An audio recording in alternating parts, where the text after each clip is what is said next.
زمزم پیتے وقت زمزم پینے سے پہلے دعا مانگے، مثلا ربنا لا تزغ قلوبنا بعد اذ ہدیتنا وہب لنا من لدنک رحمہ انک انت الوہاب.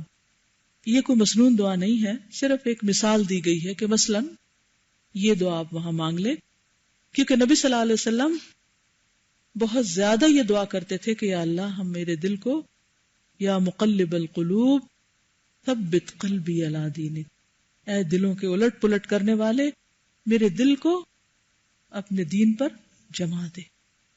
وَيَا مُصَرِّفَ الْقُلُوبِ صَرِّفْ قَلْبِي عَلَىٰ طَاعَتِكَ، اے دلوں کے پھیرنے والے میرے دل کو اپنی اطاعت پہ لگا دے. تو اسی کانٹیکسٹ میں یہ دعا ہے کہ اے ہمارے رب، جب تو نے ہمیں ہدایت دے دی ہے تو ہمارے دلوں کو ٹیڑھا نہ کر اور ہمیں اپنی طرف سے رحمت عطا فرما. بے شک تو بہت زیادہ عطا کرنے والا ہے، بہت زیادہ بخشنے والا ہے. ابن عباس سے ایک دعا روایت کی جاتی ہے، اللہم انی اسألک علما نافعا وعملا متقبلا ورزقا طیبا. اے اللہ میں تجھ سے نفع مند علم کا سوال کرتا ہوں اور قبولیت والے عمل کا اور پاکیزہ رزق کا. کوئی بھی دعا مانگ سکتے ہیں. حدیث میں آتا ہے کہ زمزم جو جس مقصد کے لیے پیتا ہے وہ اس کا پورا ہو جاتا ہے، یا اسی کے لیے ہے جس کے لیے وہ پیے. تو جب بھی آپ زمزم پیئیں تو اپنی صحت کی دعا مانگیں، یا اپنے ایمان کی قوت کی، یا اپنے اندر کے ہر طرح کے تزکیہ کی. دہرائیے، ربنا لا تزغ قلوبنا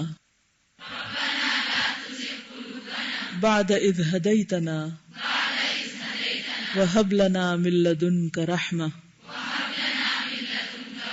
انک انت الوہاب.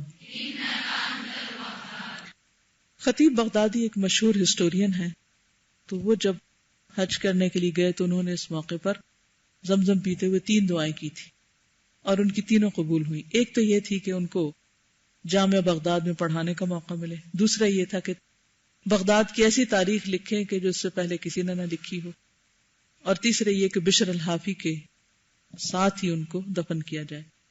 تو کہا جاتا ہے کہ یہ تینوں دعائیں ان کی قبول ہوئی تھی. تو پہلے سے سوچ کے رکھیں کہ کون سی 3 ٹاپ کی دعائیں ہیں جو آپ کو وہاں مانگنی. ہر مقام کے لیے ایک ایک خاص دعا اوپر رکھ لیں اور پھر باقی اس کے ساتھ.